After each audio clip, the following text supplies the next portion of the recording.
Hello students, welcome to Penlum education. आज हम आपकी ज्योग्राफी टेक्स्ट बुक का first chapter resources and development के कुछ सोर्स बेस्ड एमसीक्यूज डिस्कस करने वाले हैं।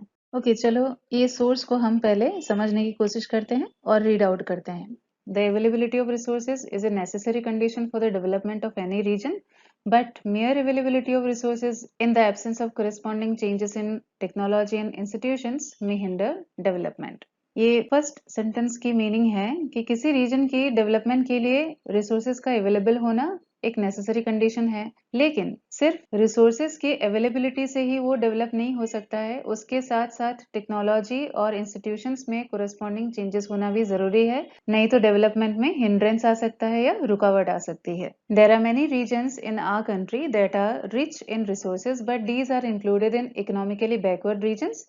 On the contrary, there are some regions which have a poor resource base but they are economically developed. तो हमारे कंट्री में ऐसे बहुत सारे रीजन्स हैं जो रिसोर्सेज में बहुत रिच हैं, लेकिन फिर भी इन रीजन्स को इकोनॉमिकली बैकवर्ड एरियाज में काउंट किया जाता है।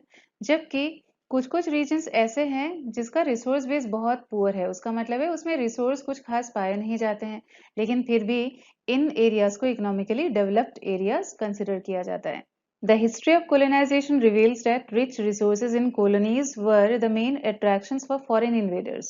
It was primarily the higher levels of technological development of the colonizing countries that helped them to exploit resources of other regions and establish their supremacy over the colonies. Colonization की history हमको बताती है कि foreign invaders के लिए main attraction का source colonies में पाए गए रिसोर्सेज ही थे, और इन कोलोनाइजिंग कंट्रीज की जो मेन पावर था वो था higher levels of technological development. मतलब ये कोलोनाइजिंग कंट्रीज पहले से ही टेक्नोलॉजिकल डेवलपमेंट में बहुत आगे थी, जिसने इन कंट्रीज को दूसरे रीजन्स के रिसोर्सेज को एक्सप्लॉइट करने में हेल्प किया और ये कंट्रीज अपनी कॉलोनीज के ऊपर सुप्रीमेसी एस्टेब्लिश कर पाए थे। Therefore, resources can contribute to development only when they are accompanied by appropriate technological development and institutional changes. तो इसीलिए डेवलपमेंट में रिसोर्सेज कंट्रीब्यूट तभी कर सकते हैं जब रिसोर्सेज के साथ साथ एप्रोप्रिएट टेक्नोलॉजिकल डेवलपमेंट भी होंगे और साथ साथ इंस्टीट्यूशनल चेंजेस भी होंगे। India has experienced all this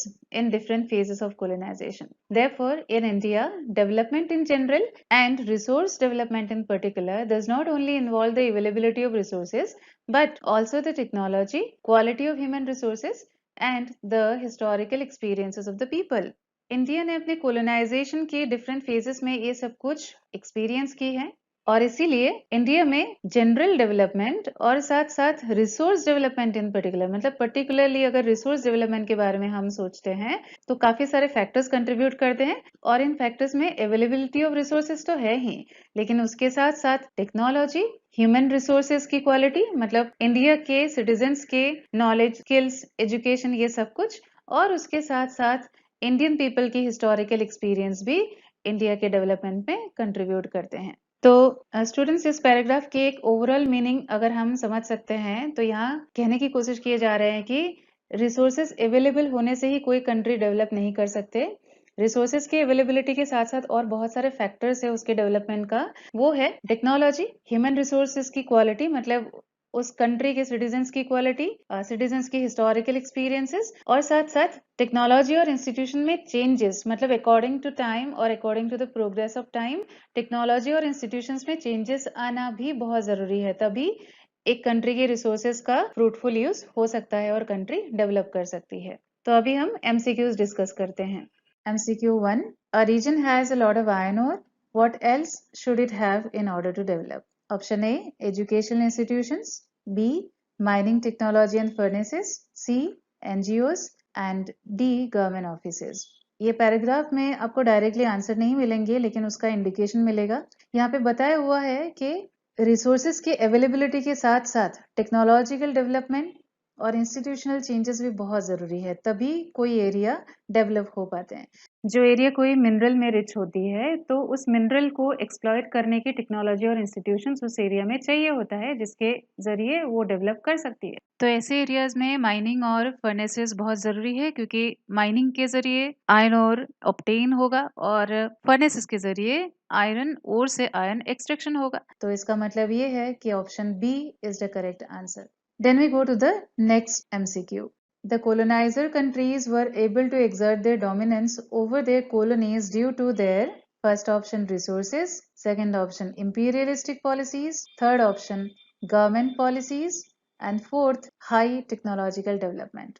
So again we go back to the paragraph. यहाँ पे दिया हुआ है कि it was primarily the higher level of technological development of the colonizing countries that helped them to exploit resources of other regions and establish their supremacy over the colonies.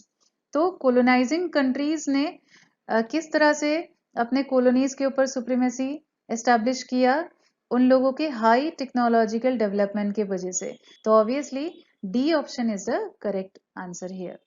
Earlier, in all the offices, the handwritten records were kept in files and folders.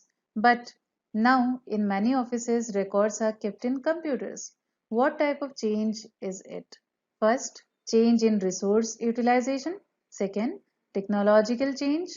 Third, institutional change. Fourth, economic policy change. Obviously computer use करने का मतलब है technology के help से अभी records preserve किया जा रहा है. तो इसीलिए जो सेकंड ऑप्शन है technological change is the correct answer here, क्योंकि computers are technological developments. Then we go to the next one. What is not involved in India's resource development as well as general economic development? कि India के resource development और general economic development में इनमें से कौन सा involve नहीं है? First, the availability of resources. Second, technological development. Third, quantity of human resources. And fourth, the historical experiences of the people. इस पैराग्राफ के लास्ट सेंटेंस में हम जाते हैं और यहाँ लिखा हुआ है कि इंडिया की जनरल डेवलपमेंट और रिसोर्स डेवलपमेंट इन पर्टिकुलर इसमें इन्वॉल्व है availability of resources, the technology, quality of human resources and the historical experiences of the people. इन चार ऑप्शन में से एक ऑप्शन है क्वांटिटी ऑफ ह्यूमन रिसोर्सेज, जो इंडिया के रिसोर्स डेवलपमेंट में या जनरल डेवलपमेंट में पार्टिसिपेट नहीं कर सकते, क्योंकि ये एक ऑब्वियस बात है कि ह्यूमन रिसोर्सेज की क्वांटिटी के ऊपर कंट्री का डेवलपमेंट डिपेंड नहीं करते हैं, जबकि क्वालिटी के ऊपर करते हैं. ह्यूमन बींग्स कितने क्वालिफाइड हैं, स्किल्ड हैं, नॉलेजेबल है, एजुकेटेड है, उसी के ऊपर कंट्री का डेवलपमेंट डिपेंड करते हैं. तो C option is the correct answer here. Students, I hope कि आपको ये एमसीक्यूज बहुत अच्छे से समझ में आए होंगे. आपको फिर भी कुछ क्वेरी हो तो आप मुझे कमेंट सेक्शन में पूछ सकते हो. Thank you for watching.